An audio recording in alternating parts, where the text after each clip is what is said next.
இப்போது புதிய அறிமுகம் ஆச்சி ஹோட்டல் சாம்பார் 50 கிராம் ரூபாய் 20 மட்டுமே. அண்மை செய்தியை பார்க்கிறோம். பணத்தை டெபாசிட் செய்யாமல் சூர்யாவின் கங்குவா திரைப்படத்தை வெளியிடக்கூடாது என்று சென்னை உயர்நீதிமன்றம் உத்தரவு பிறப்பித்திருக்கிறது. தொடர்ந்து அந்த படத்தின் வெளியீடு தொடர்பான சிக்கல் நீடித்து வருகிறது என்ற அண்மை செய்தியை பார்க்கிறோம்.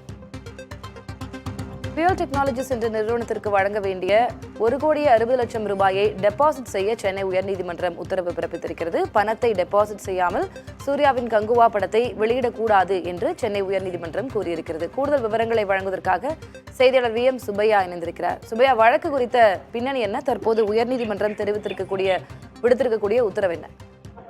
தலைவரி, நீங்க குறிப்பிட்டபடி ஏற்கனவே இந்த படத்துக்கு பல்வேறு சிக்கல்கள் எழுந்துள்ளது. ஏற்கனவே இந்த படத்திற்கு 1 கோடி ரூபாய் டெபாசிட் செலுத்த நிலையில் கடந்த வாரம் தடை விதிக்கப்பட்ட நிலையில் அந்த பணம் செலுத்தப்பட்டிருந்தது. இதனிடையே மேலும் ஒரு நிறுவனமான பியூல் டெக்னாலஜி என்ற நிறுவனம் சென்னை உயர்நீதிமன்றத்தில் வழக்கு ஒன்று தொடர்ந்துள்ளது. அந்த வழக்கு முடிவில் ஏதாவது பியூல் டெக்னாலஜி நிறுவனத்தை தங்களுக்கு 1,60,00,000 ரூபாய் தங்களுக்கு வழங்க வேண்டும் என்றும் அதுவரை இந்த படத்துக்கு தடை விதிக்க வேண்டும் என்று கூறி வழக்கு தொடர்ந்துள்ளனர். குறிப்பா பாத்தீங்கன்னா, அதாவது தானா சேர்ந்த கூட்டம் உள்ளிட்ட 3 திரைப்படங்களுடைய இந்தி டப்பிங் உரிமையை ஸ்டூடியோ கிரீன் நிறுவனத்திடமிருந்து 6,60,00,000 ரூபாய்க்கு சென்னையைச் சேர்ந்த பியூல் டெக்னாலஜி இன்டர்நேஷனல் நிறுவனம் என்பது வாங்கியிருந்தது. 2 படங்கள் தயாரிக்கப்பட்டதால் 5 கோடி ரூபாய் பியூல் டெக்னாலஜி நிறுவனத்திற்கு திருப்பி செலுத்திய நிலையில் மீதமுள்ள 1,60,00,000 ரூபாய் வழங்கப்படவில்லை. இந்த 1,60,00,000 ரூபாய் வழங்காமல் இருப்பதால் தற்போது கங்குவா படத்தை தடை விதிக்க வேண்டும் என்று கூறி இந்த நிறுவனம் உயர்நீதிமன்றத்தை நாடியிருந்தது. இந்த வழக்கானது உயர்நீதிமன்ற நீதிபதி அப்துல் குத்தூஸ் முன்பு இன்று விசாரணைக்கு வந்தது.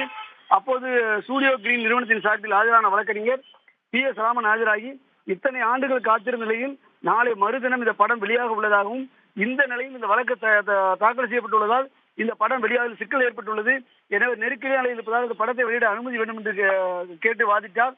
ஆனால் பியூல் டெக்னாலஜி நிறுவனத்தின் சார்பில் வழங்க வேண்டியது அசல் தொகையான 1,60,00,000 ரூபாயை சென்னை உயர்நீதிமன்ற தலைமை பதிவாளர் பேரில் நீங்கள் டெபாசிட் செய்யுங்கள், இந்த படத்தை நீங்கள் வெளியிடலாம், அதுவரை இந்த படத்தை வெளியிடக்கூடாது என்று நீதிபதி உத்தரவிட்டுள்ளார்.